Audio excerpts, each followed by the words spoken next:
Hello, welcome to the first iSeries session with Dan Freedman. Today we're going to be having a Q&A with Dan Freedman, who is a really good author, a great author actually, who has a hit show on the BBC's known as Jamie Johnson and has just released a book called Unstoppable.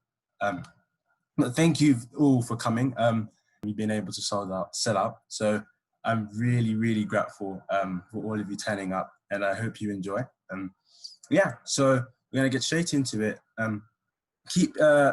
So I can already see some people have been getting onto the Q&A function already.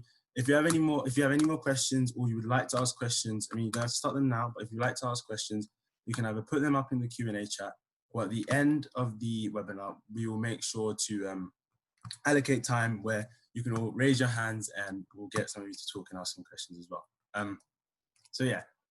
This is with E20 Football Foundation, which is a club really close to my heart. His name is Jonathan Silman, the head coach.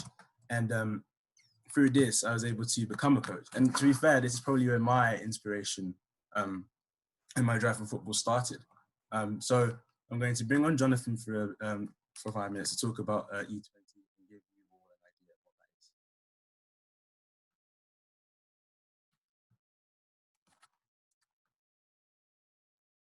Thanks, Musa. Can you just put your thumbs up to show me that you can hear me and see me?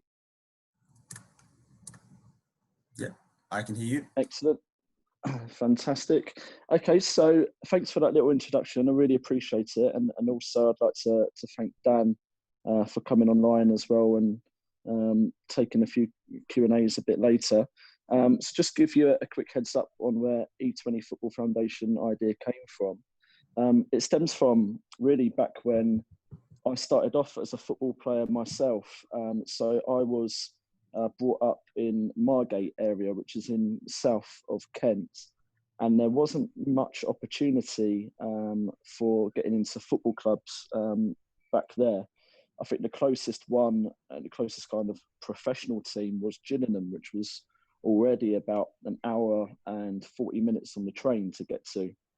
So there was plenty of talent around my local area. And I remember myself trying to get into trials and being able to get into different trials, but in London, and then my parents not having the money to afford for me to travel over to London.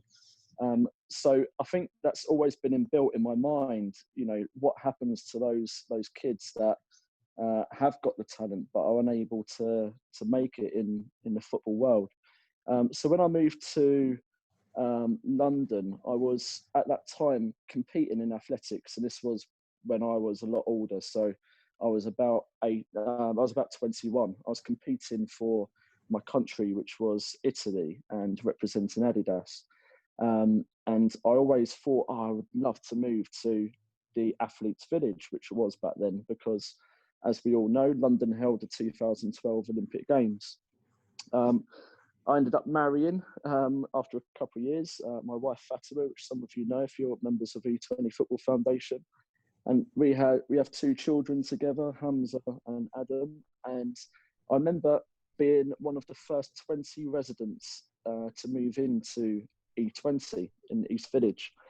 And there's a park there, and like every dad would, I took my kids over to the park, and we started playing football. And from December of moving in 2013 up until April, we started to get quite a number of kids, at that time it was kids, turning up to our football foundation, to our actual park session. And it was very much jumpers for goalposts at that time. And then I thought to myself, let me try and do something a bit better for these children in the park. And at that time I was working as a senior manager in education. I was also working in connection with West Ham United Football Club. And I thought, let's utilise these links we've got and try and set up something for this residential area. And we were able to talk to Chobham Academy School, which is the local school, and source out their resources, which is a lovely 3G pitch. And they've got like 4 Mugas, which is like a clay court surface for 5-a-side. So we were able to open that up to everyone. And from that moment, we had so many more turn up. So after the first month of calling ourselves E20 Football Foundation, we had about 100 members. To now having over 1,500 members, which is, 6 years later, is incredible. But it's given us the opportunity to bring the likes of Musa on board and upskill lots of the residents who wanted careers in football, but also as coaches, not just football players, but there's a variety of different employment options. Like we've got photographers for the area and graphic designers, and it's fantastic to see everyone develop in those ways. To Musa, to this day, you creating this ISO read website, I think it's absolutely incredible. And I can see lots of the comments coming through from lots of the members we've got. It's a pleasure to be part of. And I see that just growing in the projects that we run, which is free football for all. No one has to pay anything.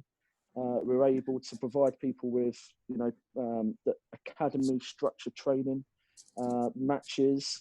And this year in September, well, hopefully, if it opens up, we're able to enter them into leagues as well. So delighted with how it's all expanded, delighted with all of the members that we've been able to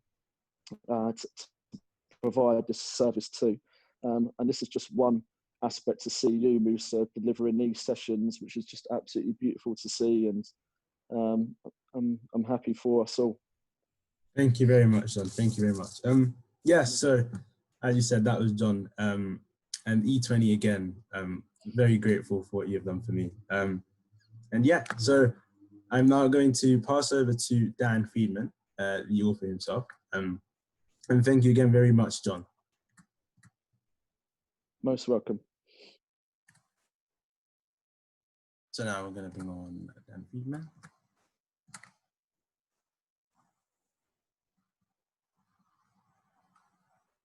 Hello, Dan.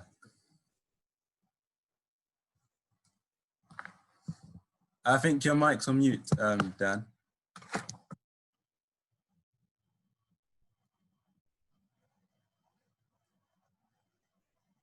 Aha, how are we doing now? Good, all good, all good. Good.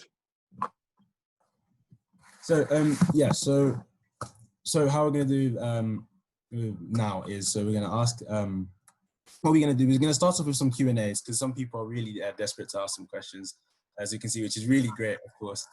So we're going to go through some questions, and then I'll pass it over to you, Dan. Is that okay? That's absolutely fine. I just want to say well done for organising it all, Musa. I know you had school today as well, didn't you? Yeah, yeah. So, yeah, we appreciate your time too. And yeah, happy to answer any questions that you've got or anyone else has got. And very much appreciate you putting it all together. Thank you very much. Thank you very much. So I was going to ask just a question I've been wondering. How did you come to, because you've obviously released your new book, Unstoppable, which is about the real life aspect behind aspiring footballers and becoming a footballer. What inspired you to start writing the book? Yes, I will actually. I've got a copy just with me. Hang on a second. Okay. In terms of Unstoppable, which looks like this, actually quite a lot of the stuff that John was talking about is relevant to the book. It's a story about 14-year-old twins who feel as though they've got a lot of ambition and a lot they can do in the world, but they feel like their chances and the support and time given to them is not too many, not too much. And so it's this contradiction between them wanting to be.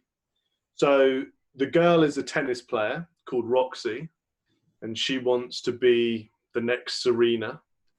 And the boy is a footballer, and he thinks he's going to be the next Ronaldo. And it's like the difference between their aspirations and the facilities and the opportunities that they feel as though they're getting. And it's about how they try to deal with those frustrations and the choices they make. And it ends up being such a pressure cooker atmosphere where these two kids who had been so close end up seeing the other as a rival because, for example, the family have only got one car. And if Roxy's got a tennis tournament on the same weekend, the boy's called Kane, on the same weekend that Kane's got a trial with a football club, who gets chosen? And in terms of where it came from, it's funny, John mentioned the Chobham Academy. Since my first book came out in 2007, I visited around 2,000 schools. And it's as much about me listening as an author and a person as working with the students and then them hearing what I've got to say. So it's, I hadn't really thought about it until now, but it sounds like some of the reasons that E20 was formed, and you said thank you to John, because I presume you feel like that kind of organization gave you a chance to develop as a person and also sporting wise. I guess there was that sense, John noticed it in his area and I noticed it when I visited schools. And so I thought, well, let's write a story about these kids who have got, you've got clearly yourself great abilities and aspirations. And so these kids, but for them, they feel like there's blockages there. And so, as I'm sure you know better than me, in the world and in society today, you sort of can end up in two different places. I feel like these kids, and I won't spoil it, but, they could end up being everything they wanted to be, or they could end up being everything that they didn't want to be. If anger and frustration gets the better of them. And so that's where Unstoppable came from. Great. I mean, that's amazing. And so you started, and we actually have a question here from Jonas, I believe. Sorry if I pronounced your name wrong. Which brings me on to the next question. Where did the idea for Jamie Johnson come from? So Jamie Johnson, when I was at school, I never thought I would have been an author because I struggled with reading and writing quite a lot. But I loved football so much that it's sort of, in a way, it became the reason for me to do anything. And I wanted to be so close to football, and I knew I wasn't good enough to be a footballer, and ended up working on my words, and ended up being a journalist and an editor with the FA and with the England team. And Jamie Johnson, in a way, was, if Unstoppable was the result of 2,000 school visits, Jamie Johnson was the result of 8 years working football, going to 2 World Cups with the England team, being the first person to do an interview with Wayne Rooney when he got into the England team, interviewing Ronaldo and Messi and Beckham and Rooney. And I was always interested in their stories. I think the human brain is made to accept stories. And so Jamie Johnson was the ultimate story, being a mixture of all those other different players that I'd met and different people that I'd met. And so he was the player that I wanted to have been, and the player that I noticed in people like, particularly people like Gerrard and Rooney, that kind of idea of, well, it's, for example, Rooney had quite a tough background, but this unbelievable talent. And Jamie, I wanted to explore the idea of talent and challenges. And that's where Jamie Johnson came from. And as I say, the first book in the Jamie Johnson series came out nearly 13 years ago. Wow. Yeah. Hey.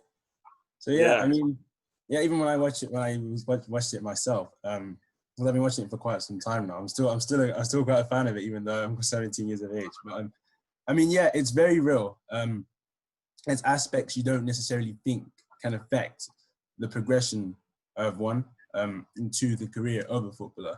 So it's very interesting to see that. And I feel as if and I'm sure people on here that are very familiar with Jamie Johnson and Unstoppable as well, and yourself, are quite surprised by how much it can affect someone.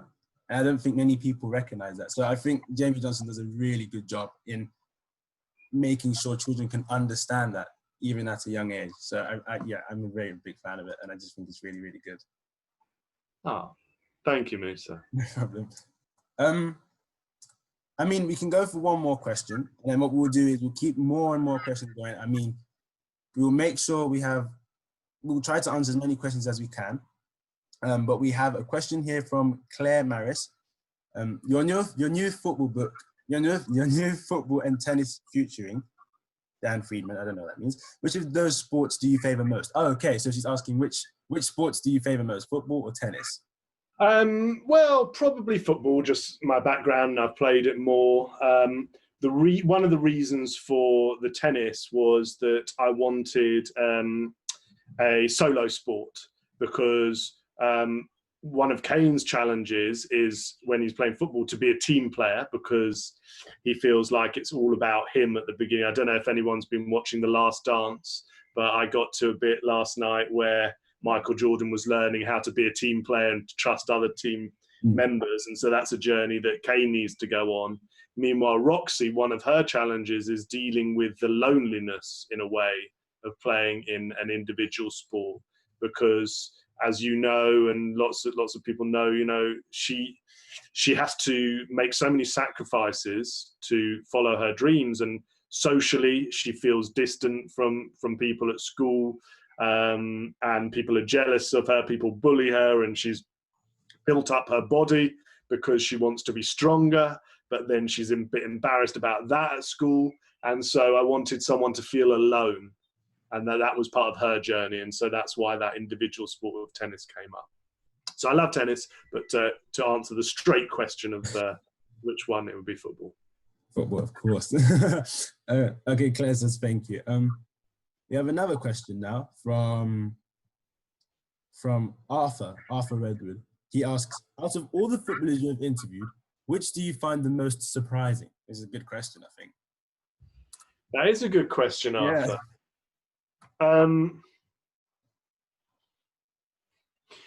I always found Owen Hargreaves really interesting. It started way back in terms of, I used to answer the phone at the FA and answer the emails, and I got an email from someone who lived in Germany saying there was this kid who was qualified to play for Canada, England, Wales and Scotland, and he was coming through at Bayern Munich. You need to take a look at him. And I sent it down to the technical department. And then around the same time I started working with the squad, he got in the squad. And he said he used to work at McDonald's when he was younger. When he was growing up, he used to watch Premier League football on the TV with his dad in Canada, and said, I want to be in there one day. So I found it really interesting, someone who'd had such a unique background. I'll also try and think, I always very often talk about Steven Gerrard, and he surprised me one day when I told him I was trying to write these books and that I'd been stealing from him, in the sense I'd been watching everything he'd been doing and making Jamie Johnson inspired by him. He said, how can I help you? And perhaps it's changed a bit over the last few weeks, where people, I think, have been noticing a lot of the work that footballers have done. But there's also been, as you know, an undercurrent for many years of people thinking that footballers don't contribute and don't care about anyone but themselves. And I was really shocked that he would take the time to say, how can I help you with your book? And so, yeah, the kickoff, when it came out, on top it had a really nice quote from Steven Gerrard saying, you'll read this book, it'll make you want to get out there and play. And he did that for free, and it was his own suggestion. And I will never, ever forget that. And I always talk about him and when people want to know about players I've met and worked with. That's amazing. So would you say that would you say your first connection was built from Steven Gerrard? Was it Steven Gerrard that kind of started that pattern of getting introduced and meeting footballers, or how did it work? Musa, this was just at the time that the internet was starting. And the FA had a really rubbish website called the-fa.org. And all it had on it was the laws of football. And I wasn't that much older than you. I was about 22, 23 when I started working there. And I said, what are you doing? You know, your website is a major opportunity. We should have exclusive interviews with David Beckham on there, and then tell everyone else what we're doing, whether it's grassroots stuff, coaching, refereeing, disability football, the work that you're doing to try and get a footballing infrastructure in Africa, whatever it may be. You've got to start with the stuff that people are interested in, not just the laws of football. Mm. And there was a kind of inertia there, a kind of lack of knowledge, and that was an opportunity for me. And I sort of, in that gap, I said, well, let me do it. And so I created for myself this job of being the first ever editor of the website, managing editor of the website, and we called it thefa.com. And so I guess I created those opportunities for myself. I didn't know what I was doing at the beginning. First time I went to the World Cup in 2002, I sat there talking with David Seaman for about 10 minutes about the balls at the tournament. And at the end I said, can I use that on the website? He goes, no. I didn't know how to do it or how to go about it. But, you know, I learned as I went along. And by the time, for example, someone like Steven Gerrard came through, or even like John Terry, I had been there quite a long time. And then I was part of the furniture, and that they saw I was part of the team and I could also help them. This was in the age before social media. So if there was issues around the reporting in the media that they wanted to set straight, they would come to me and say, can we do an interview? And can you give it to BBC and Sky? And I would be their conduit. So it took time from being the boy who didn't know what he was doing there to part of the furniture. And as you know, footballers are like pack animals. And once they started to trust me, then I became accepted. But it wasn't easy at the beginning. That's great. That's truly inspiring, because I guess when you're quite young, you always think there's a certain path you have to take, and you have to know the certain steps needed to be the best at something. So it's great to hear that you are where you are, and you did, at the start you barely had a clue. So that just goes to show that just drive and determination can really push you far.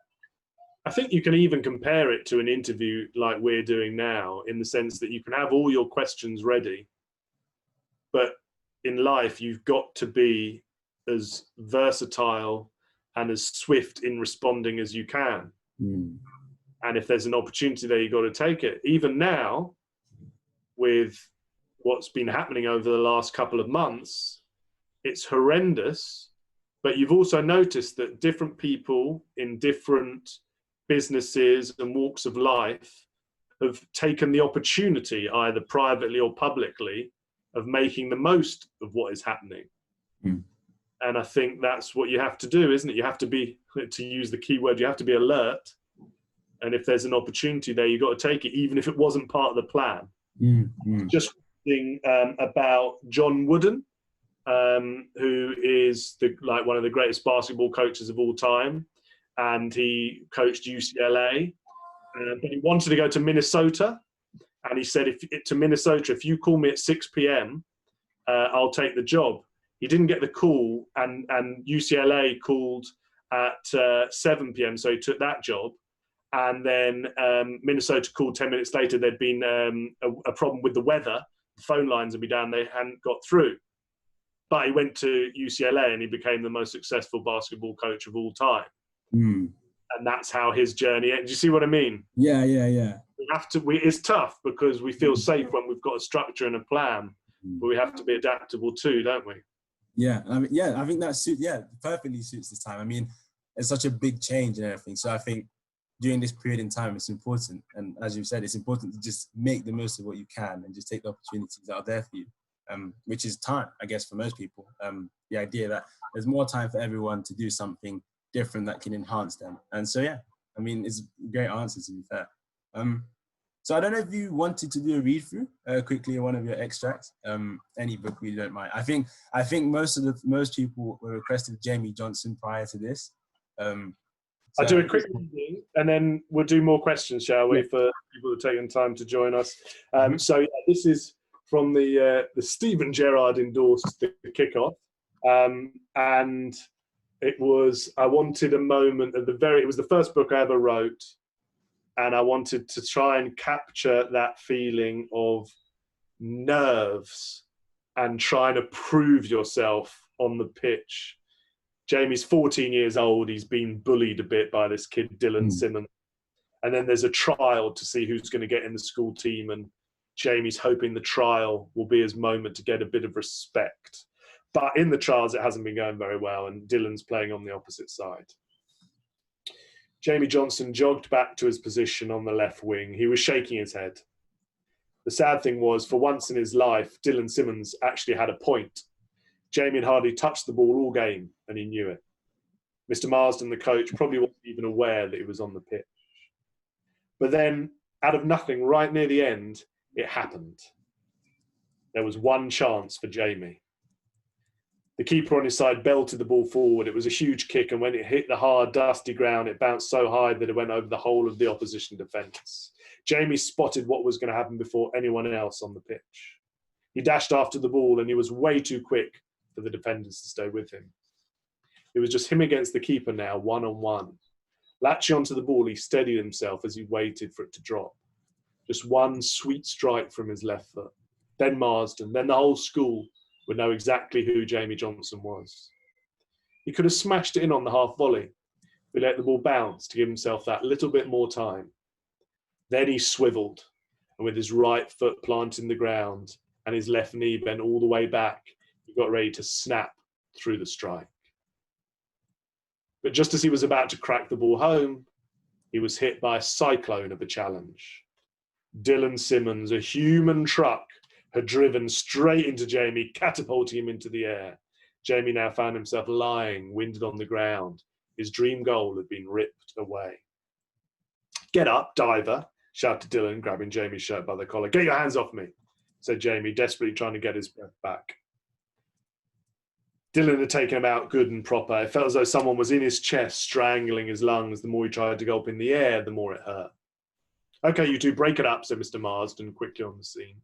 "I saw what happened. Didn't make any contact with the ball, Dylan. Are you the man? That's a penalty for the Reds." Marsden handed Jamie the ball. Jamie took the ball and he looked around, but everyone else was just staring straight back at him. None of the others on his team had even moved. It was going to have to be him to take this penalty. He reached down and he placed the ball on the spot. At first, there was a little bump in the ground, which made the ball roll away, so he had to pick it back up and stamp down hard so he could flatten the ground out. He could feel his heart thudding as he put the ball back down for a second time. "Good luck, muppet," said Dylan, standing right between Jamie and the goal. He was so close, Jamie could see the little droplets of spit coming out of his mouth as he spoke. "Oh, and a little tip for you. Just make sure you don't miss," he hissed. Jamie fended Dylan's heavy frame out of the way. He knew he needed to concentrate, but he was also aware of the doubts that were now sprouting up in his mind. Should he go for power or placement? To the side, it might go wide. Straight down the middle, keeper's going to save it. Mr. Marsden raised the whistle to his mouth, and that burst of noise was the signal for Jamie to step forward. "I can't miss. I cannot miss," he said to himself as he walked towards the penalty spot with his head bowed.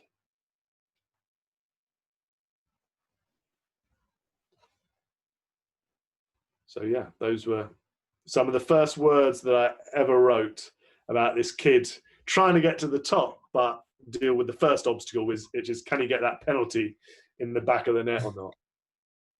Thank you very much. I mean, it was brilliant. Thank you very much. I'm sure everyone enjoyed it. So now we're going to open up to some live questions, because I feel as though some people really want to actually ask their questions to you directly. So we're going to go to the raised hands. I can get this. So William Bright, we'll go to William Bright first. So William.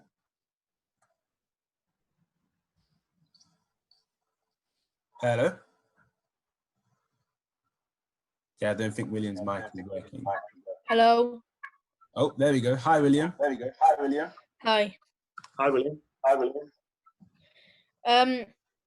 Where do you get your inspirations from for the series Jamie Johnson and the books? So it's different. TV series. Actually, you've got a whole other set of writers who write the screenplay, and obviously the books are an inspiration for it. In terms of where the books come from and the storylines, generally I take from real life. For example, when you heard about Simmons, Musa, can you just mute William, because I can hear myself? Yeah. For example, when you hear about Dylan Simmons there, he's based on someone I went to school with. He's actually one of my best mates, a really, really good bloke. But I imagine the evil version of my good friend Dill. There's a story that I did called Born to Play, and that was based on Wayne Rooney. He was a mascot for Everton when he was about 11, and he was the best player on the pitch. And I thought, well, that's got Jamie Johnson written all over it. So to answer your question, William, almost everything that I write has come from something that's happened in my life, or something that someone has told me has happened in their life, or that I've read or heard about. So that is how I write, by taking in stories from people around me and trying to work them into a drama that is complete. Great. Thank you, William, for the brilliant question. We're now going to go to Hamza. So I'm just going to let him. Hello. Hi, Musa. Hi, Hamza. How are you doing? I'm doing good, thank you. I've got 2 questions. Is that okay? Yeah, that's fine. My first one is, when are the next trials for Jamie Johnson TV show? For that, you probably need to. That's done by the production company and by the BBC. I think they've done some for a forthcoming series after this one. Best thing to do is to follow the Jamie Johnson FC Instagram account, and they put all any opportunities like that. That's how they get that information out there. I think it's done for now, but if there's another series to be filmed in 2021, then maybe they'll put out the call in probably about 6 to 9 months' time, something like that. Great. And did Hamza have another question? Yeah, I did. Where is the Jamie Johnson TV show based? Do you mean where's it filmed? Yeah, sorry, where's it filmed? It was originally filmed in Nottingham, and it's now currently filmed in Wales. And it tends to be filmed over the summer when the kids who, because obviously they've got school, and so to have a bit of school holidays, and then you get longer light, things like that. So at the moment it's filmed over a summer in Wales. So the show that is the new series, which has just started, where in the 3rd episode will be this Thursday, that was filmed last summer in Wales. Great. Thank you, Hamza, for the questions. And now we have a question back to the Q&A. We have a question from Gabriella, and she asks, who do you support in the Premier League? Premier League, I have to be quite neutral because I work with the Premier League a lot, and I work with a lot of the academies, developing the communication skills, the young players. I grew up in East Finchley in London. My dad was a Spurs supporter, so obviously got a soft spot for them. I worked at Arsenal, and David Dean was a big mentor for me. He used to be the vice chairman there. And then the 2 clubs that abroad that I respect so much are Barcelona and Ajax. For me, Johan Cruyff is the most important person in the history of football, because he was the best player in the world at one time, played for an amazing Dutch side, then created a team where you had people like Van Basten coming through, and then he took his philosophy to Barcelona and put in place the philosophy that brought through Messi and Xavi and Iniesta. And one of his disciples, Frank Rijkaard, was the manager who gave Messi his debut. So probably that would be in terms of the person and the type of football that I love. You don't need to look any further than Johan Cruyff. Great. Thank you for your question, Gabriel. We're now going to go back over to the live questions, and we're going to take it from Ruth Allen. Should be able to speak now, Ruth. Hello. I think Ruth is talking. Okay. Hello, my name's actually Oscar. Hi, Oscar. So thank you for the book. Thank you for the book that you sent me on my birthday. Absolute pleasure, Oscar. Absolute pleasure. And my question was, I was wondering who your all-time favourite footballer is. Probably have just answered that in terms of Johan Cruyff. The other players, when I was your age, I always loved the players who you never knew what they were going to do. People like Paul Gascoigne, Ian Wright, Eric Cantona. These kind of people where you never knew whether they're going to beat four players, smash one into the top corner and be the hero, or lose their temper, do something really stupid and get sent off. And those are the players that intrigue me. And that's why Jamie Johnson, that's his trademark in a way. You know, and it's like snakes and ladders. Is he going to be up there? And then is he going to fall down straight away? So, yeah, the drama, that's what I love. Good question, Oscar. Thank you for that. And now we're going to go for one more question. Is that okay? If you want, depending on how many we've got, Musa, we can do maybe 5 more minutes, go to 6:45. 5 minutes. Okay, let's get as many of them in as quickly as possible. So we're going to take a question from Isaac. Hello, Isaac. Hi. Hi. Isaac. My question is, the book Unstoppable, do you think it might turn into a TV show like Jamie Johnson? Would you like that, Isaac? It would be really cool, yeah. I would love it too, to be honest. I feel like both Kane and Roxy have got a story to tell. And I think probably there's even more of a story outside of the one that we see in the book. And there's some really important subjects that I think that if we had the time through TV series, we could get into them and discover them a bit more. So the answer is, Isaac, I would love it. I don't know. As with everything at the moment, the TV and film industry is really struggling because you can't film at the moment with social distancing. I did notice that EastEnders and I think Coronation Street are going to go back and start filming quite soon. So look, I don't know, Isaac, I would love it. Jamie Johnson, we to get that on the TV, we had about 3 years of conversations with the BBC because it was a huge commitment for them and they weren't sure if it was going to work. So let's think positively, Isaac, and I would love it, but I don't have any news at this stage. We have to get the TV and film industry back up and running, and then we'll see. Great question. Would you after Unstoppable and Jamie Johnson, do you think that you will create another series, or do you think? I'd like to.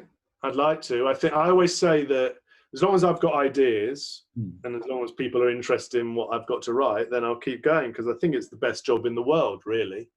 You know, to just make up stories to entertain yourself and that other people enjoy. I can't think of anything better. And it's a kind of magic. You start with nothing physical. And in the end, you have something that you can hold in your hand that actually exists. And where does it come from? It's come from nowhere. And then it can travel all over the world. Isaac, Oscar, Musa, they might read the book, they might give it to a relative somewhere else. Jamie Johnson, the TV show, for some reason, is really popular in Indonesia, you know? So it's the kind of magic. So yeah, I'd love to keep going. Great. I mean, that would be amazing if we could. We're going to take a question from Rosie now, Rosie Stores, who should be able to talk. Hello. Hi, Rosie.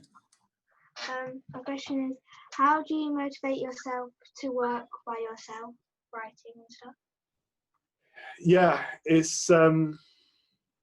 I think quite a lot of people have found that challenge working from home in these last couple of months. It can be quite difficult.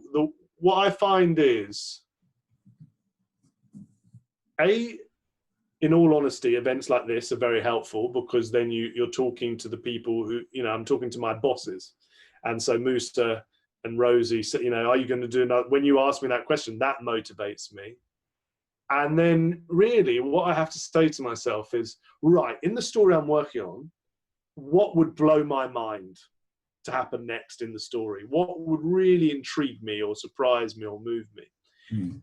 And if I can get an answer, then that is the fuel to set me off writing, because I want to see how the character is going to deal with that situation or how they're going to solve it. And it's just that feeling like you found a little bit of gold and you want to dig it up. And that feeling is what it's all about. So, and the other thing is, if you really know your characters, like hopefully I do with Jamie Johnson or Kane and Roxy, in a way they write the story for you because they have got a story they need to tell, and you are just the channel through which they can do that. Yeah.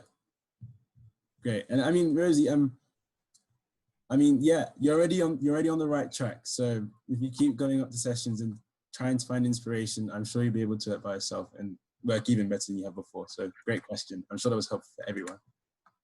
Now we'll go back quickly to I think we'll take the last two questions because I'm aware of time. And we'll take some from the Q&A.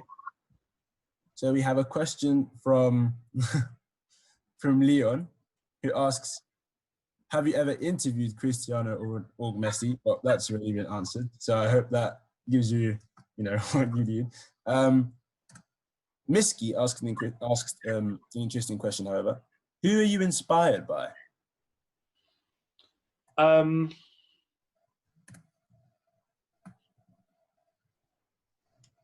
Really, anyone I meet. I think we've all got a story, haven't we? And like you've inspired me, Musa, by creating this out of nothing.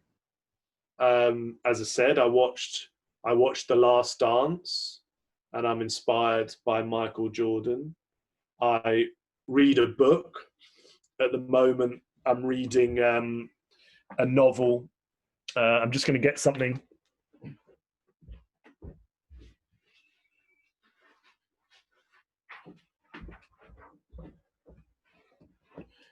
I'm reading a novel by a woman called Donna Tartt, and the way she describes certain things are incredible.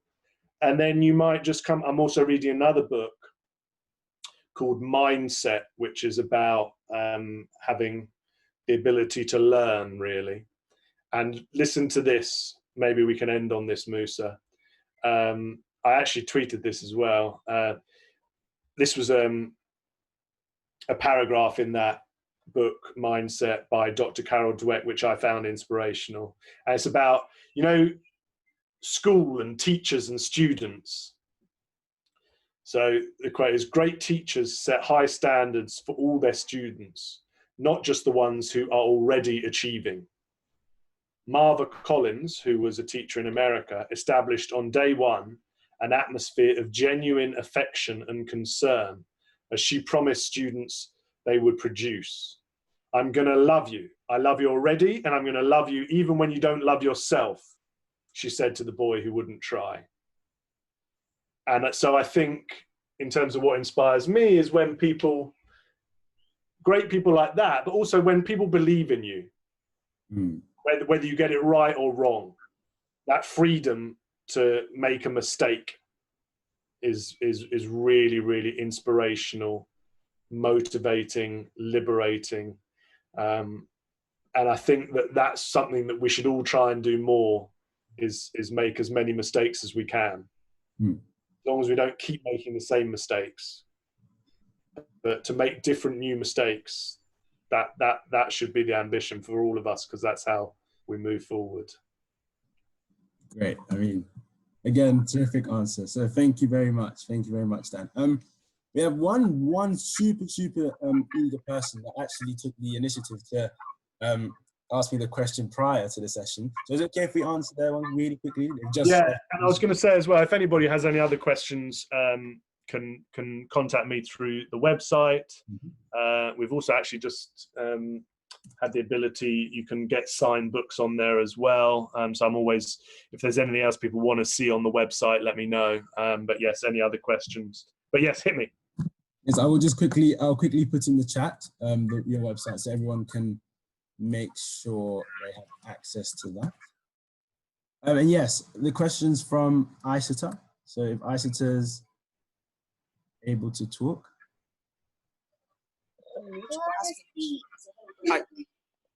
Hi. Hi. Now, I'm not sure if this question was already asked, but what made you come up with the story of Jamie Johnson? Well, it was a mixture of my upbringing. So a lot of the challenges Jamie has off the pitch are experiences that I had. And then the players that I met, and also my dreams. And if you can't achieve your dreams in reality, then explore them in fiction and in writing. And the players that I met. So it was all those different influences. And then it's a bit like you've got a washing machine and you chuck it all in there, tumble it all around, open the door, and then see what you pull out. And in my case, that was Jamie Johnson. Thank you very much, and thank you for the question. Isata, but yeah, I think his name, he's come under his parents, his mom's name. So, thank you very much, Dan. I mean, is there anything you would like to say? Any last messages you'd like to get across? Just a thank you to you, Musa, for making this all happen. And as I said, you have and do inspire me. And thank you to everyone else for taking the time. And yeah, it's a unique time, but great things like this can come out of it, and I'm very grateful. So yeah, really enjoyed it, and maybe let's do it again sometime. Definitely. Thank you very much, Dan. It was a pleasure having you, and we look forward to having you again. You too. Cheers, Musa. See you, everyone. Yeah. Thank you very much, guys, for sticking around. We're just going to have a quick announcement. ISAREAD is releasing a Renga challenge, which you can all take part in. And I'm going to bring on Simon Billings, who will quickly explain what this is about. And it'll be great to see all of you take part.